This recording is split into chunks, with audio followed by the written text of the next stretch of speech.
بصوا بقى، انا عايزه اقول لكم الفيديو بتاعي النهارده اللهم بارك جميل جدا.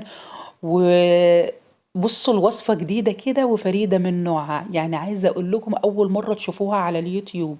حاجه كده اللهم بارك بجد تشرفك قدام اي عزومه تعملي فيها الوصفه دي. آه مش هقول لكم بقى الفيديو بيتكلم على ايه، انا عايزاكم تتابعوا الفيديو لحد الاخر وتشوفوا التفاصيل والتكات اللي هنعملها النهاردة. بجد حاجة كده تنفع في العزومات، وكل سنة وانتم طيبين، رمضان داخل على الأبواب. جميلة جدا لو عملتيها في عزومة وهتشرفك بإذن الله. حاجة كده عايزة أقول لكم بيتزا آه جميلة جميلة جميلة جميلة من الآخر. أرجو إن انتوا تتابعوا الفيديو لحد الآخر، اوعي يفوتك الفيديو ده، بجد هيكون دمار واختراع في نفس الوقت يا كوتش. طب ما يلا بينا نبدأ كده الفيديو ونشوف الوصفة بتاعتنا بتتكلم على ايه. بس قبل ما نبدأ الفيديو هطلع لكم خرطة كده وهوريكم الروعة والجمال بتاعت الصينية بتاعتنا الجميلة دي. يلا كده نسمي الله الأول ونقول بسم الله الرحمن الرحيم، ونصلي على الرسول في قلبنا. اللهم صل وسلم وبارك على سيدنا محمد. ازيكم بقى يا حبايب قلبي؟ عشان انا نسيت اسلم عليكم. ازيكم عاملين ايه؟ يا رب تكونوا سعداء وسعادة الدنيا كلها ما بين ايديكم وحواليكم يا رب. انا اتحمست جدا للفيديو ونسيت صراحة ان انا اسلم عليكم، وحشتوني جدا. الفيديو ده من الاخر ما يتفوتش. الفيديو ده جميل جدا، وعايزة اقول لكم اختراع و... وفي نفس الوقت طعمه روعة. شوفوا الخرطة جميلة جدا، تقولي بيتزا بقى. بسم الله ما شاء الله. يلا بينا كده نبدأ ونسمي الله ونقول الخطوات بتاعتنا. بسم الله الرحمن الرحيم. أول خطوة هتكون معانا ندهن الصينية بتاعتنا كده عشان نطبق فيها الوصفة بتاعتنا. ننزل بقى بحتة سمنة كده تكون كويسة تغذي الصينية كويس، وندهن الصينية كلها، الأرقام بتاعتها كلها بالحروف بكل حاجة. خلاص بعد ما دهنا الصينية أنا عندي هنا كمان بشاميل، والبشاميل بتاعنا هيكون في الوصفة دي يكون خفيف مش زي المكرونة بالبشاميل. بصوا بقى اللي مش عارف طريقة البشاميل، 4 معالق من الدقيق عليهم 5 معالق كبار من السمنة. وأنا بحب تكون السمنة تكون كتيرة عن الدقيق. وهننزل عليهم بلتر لبن. عايزة تنزلي بقى بلتر لبن انزلي، عايزة تنزلي بنص لبن ونص شوربة عادي جدا، اللي متاح عندك استخدميه. هنا بقى أنا بعمل الشوربة بتاعت ايه الرقاق. انا هنزل هنا بحبة مية لان انا مش ما كانش متوفر عندي الشوربة صراحة. نزلت هنا بقى بحبة مية وسخنين وعليهم مكعب مرقة دجاج ومعلقة سمنة وشوية لبن. كده تمام. نيجي بقى للحمة المعصجة. أظن احنا كلنا حلوين وشاطرين وستات بيوت مية مية وعارفين اللحمة بتتعصج ازاي. أنا عصجت اللحمة هنا اهو عشان الفيديو ما يطولش عليكم. يلا بينا بقى نشوف الخطوات بتاعتنا هتكون ايه. انا عندي هنا البشاميل بتاعي جاهز اهو، زي ما انا قلت لكم على الطريقة بتاعته للي مش عارف.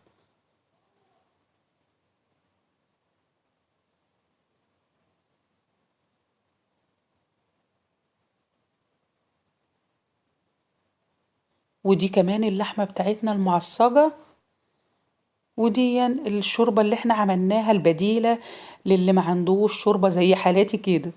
وعندنا كمان بقى بطل الفيديو بتاع النهاردة الرقاق الطري. بصوا بقى الصينية دي انا بعمل عليها اي حاجة، يعني اي حاجة هحب ان انا احمرها. الصينية دي انا مخصصاها للتحمير واي حاجة تخطر على بالكم. اوعوا تتخضوا من كمية السمنة اللي انا حطاها.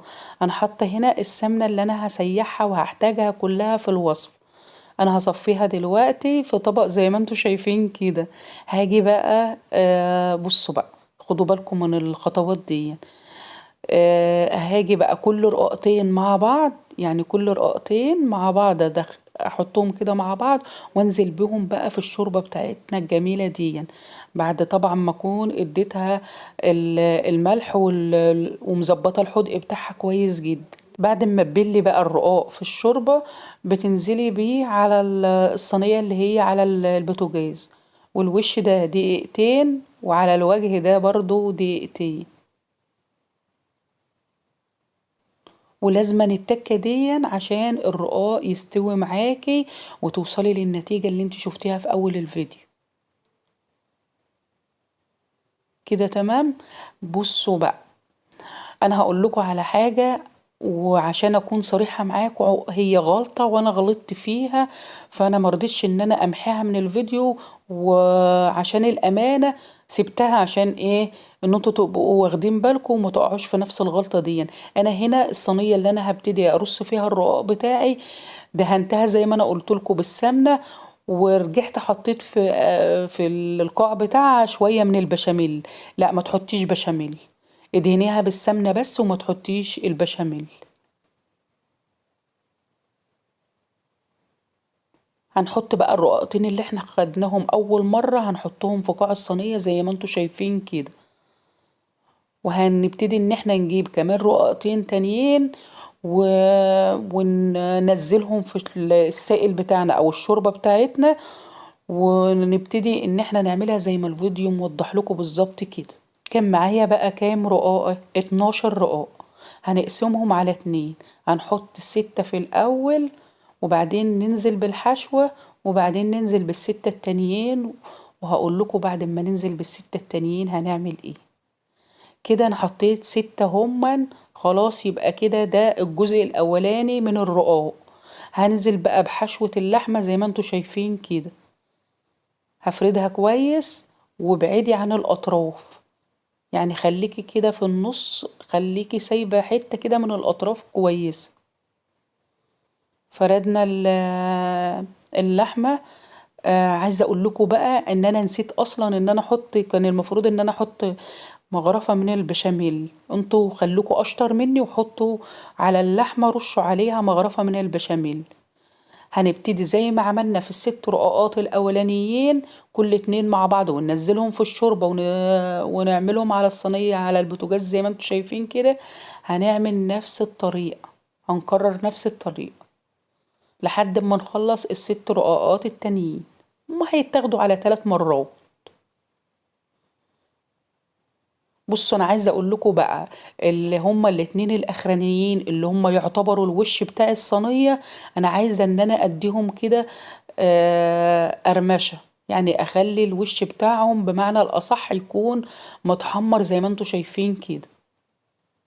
بصوا بقى، اخر 2 حمرناهم وقرمشناهم وخليناهم متحمرين وجمال زي ما انتوا شايفين كده. تعالوا بينا بقى نشوف الخطوه اللي بعد كده هتكون ايه. انا عندي هنا بقيت البشاميل هون، واحنا اتفقنا ان البشاميل يكون خفيف مش زي البشاميل بتاع المكرونة. هنزل بقى بنص معلقة من البابريكا المدخنة، ودي اختياري، لو ما انتش عايزة تحطيها ما تحطهاش، بس هي بتديكي لون وطعم جميل جدا لصينية الرقاق. احنا خلاص كده اتضحت قدامنا الوصفة بتاعتنا، صينية الرقاق بالبشاميل. انا كنت مفضلة بقى ايه؟ معلقتين من اللحمة، حبيت ان انا افردهم على الوش زي ما انتوا شايفين كده، ونزلت عليهم بقى بشوية جبنة كده محتبرين. انا صراحة ما كانش عندي جبنة موتزاريلا، فكان عندي جبنة قريش، رشيتها على الوش. عايزة اقول لكم بقى، لو انتوا متوفر عندكم الجبنة الرومي، وتديها بقى كمان رشة جبنة رومي، بتطلع ريحتها وطعمها تحفة. وهنبتدي بقى نزوق الوش زي ما انت شايفة كده. بصوا، انا عايزة اقول لكم ان انا يعني ايه، بأقل الامكانيات عملت احلى صينية رقاق بالبشاميل. عايزة اقول لكم الطعم والجمال مفيش بعد كده. واظن انتوا شفتوا في اول الفيديو طالعة بيتزا. انا مش عايزة ان انا اكلفكم ازيد من طاقتكم، انا عايزة اللي يبقى موجود عندك في البيت اشتغلي بيه. زي ما انا تماما كده ما كانش متوفر عندي الجبنة الموتزاريلا وكان موجود عندي الجبنة القريش، هتقول لا؟ لا، كويسة جدا وماشي حالها. وهقول لكم ليه بقى احنا عملنا البشاميل خفيف، عشان الرقاق يستوي معانا. مش تسألوني كده وتقولوا لي احنا ليه حمرنا كل رقاقتين مع بعض. هقول لكم حمرنا كل رقاقتين مع بعض عشان نضمن ان الرقاق بتاعنا يطلع مستوي مية مية، وما يكونش فيه اي حاجة خالص، وتبقي مطمنة ان الصينية هتطلع معاكي مظبوطة ومية مية زي ما انت شايفة في الفيديو قدامك كده. يعني التركة بتاعة الرقاق دي مهمة جدا. صراحة انا ما جربتش ان انا اعمله من غير محمر الرقاق. يعني من الاخر زي ما انا ماشية معاكم في الفيديو، يا ريت تتبع الطريقة بنفس الخطوات، هتطلع معاكي في الاخر صينية رقاق بالبشاميل، حاجة كده اللهم بارك بتدوب في البق دوب. قبل بقى ما ننهي الفيديو بتاعنا، يلا بينا كده نقطع الصينية بتاعت الرقاق بالبشاميل بتاعتنا الجميلة اللي أول مرة تشوفوها على اليوتيوب والجديدة. وبجد لو عملتيها مش هتندمي، بصي هتبقى هي الوصفة المعتادة بتاعتك على طول في كل العزومات ليكي بإذن الله. وأنا واثقة ومتأكدة، لأني أنا عايزة أقول لكم هي صينية بيتزا مش صينية رقاق بالبشاميل. وممكن تكون صينية لازانيا، حاجة كده بجد اللهم بارك جميلة جدا. وشوفوا منظر الخرطة شكلها ايه، بجد شكلها جميل جدا ويشهي جدا. تعالوا بينا بقى نشوف